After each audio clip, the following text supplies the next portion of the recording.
Assalamualaikum warahmatullahi wabarakatuh.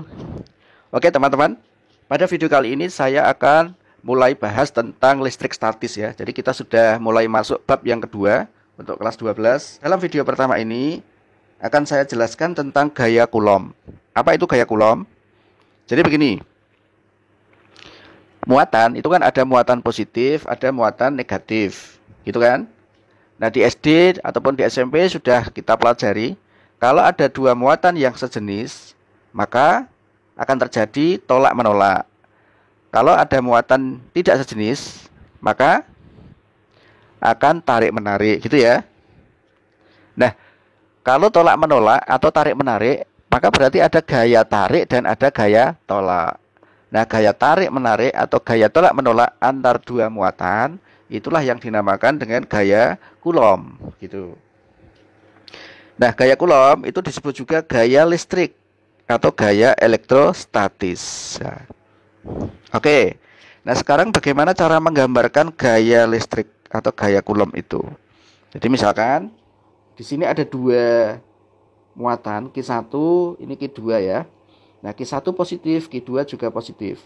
Karena sejenis maka tolak menolak.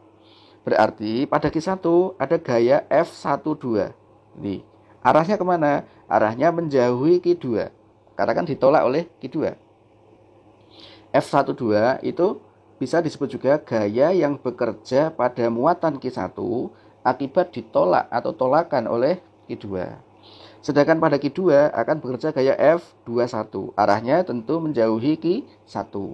F21 itu gaya yang bekerja pada muatan Q2 akibat tolakan oleh muatan Q1. Gitu ya.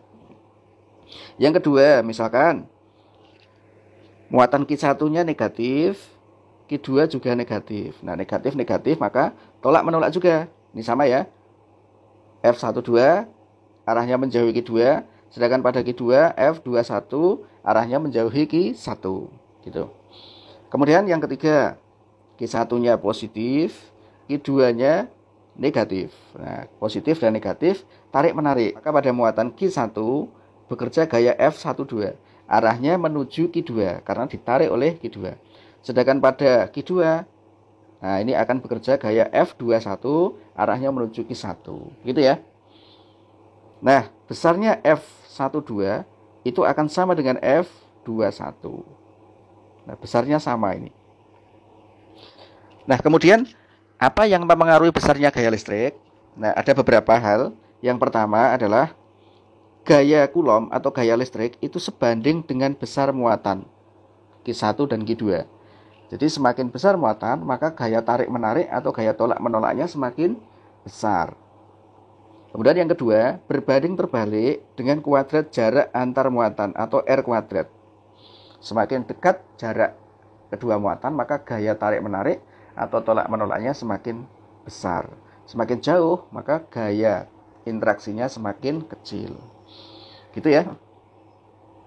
Nah, secara matematis, gaya Coulomb itu dirumuskan F sama dengan K Q1 Q2 per R kuadrat. Di mana F itu adalah gaya satuannya adalah Newton ya.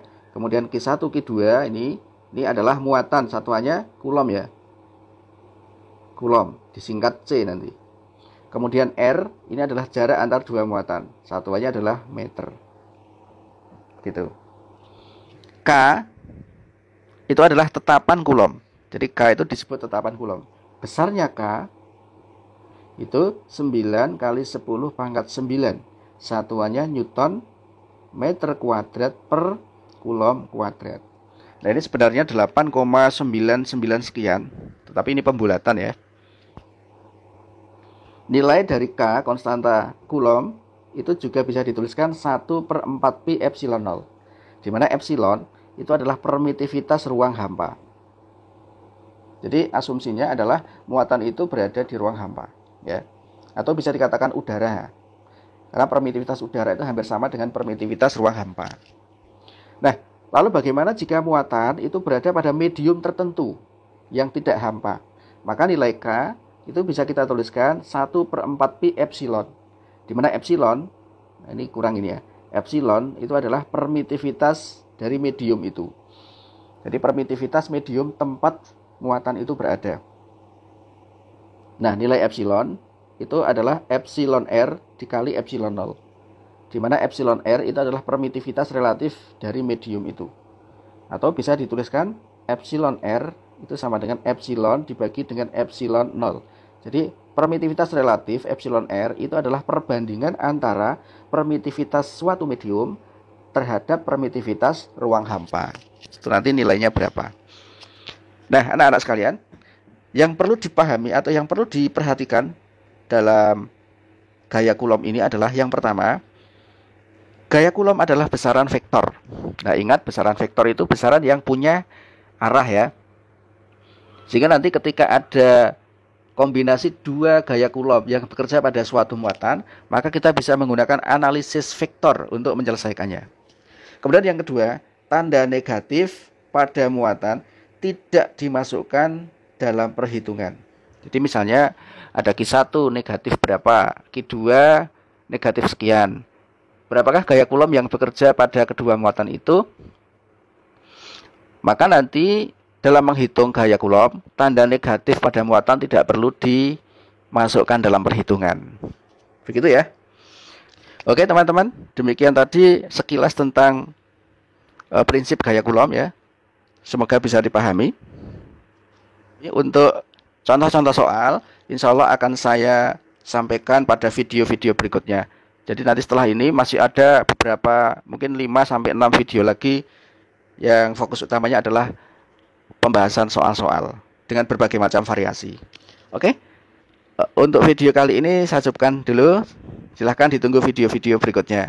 Saya akhiri. Assalamualaikum warahmatullahi wabarakatuh.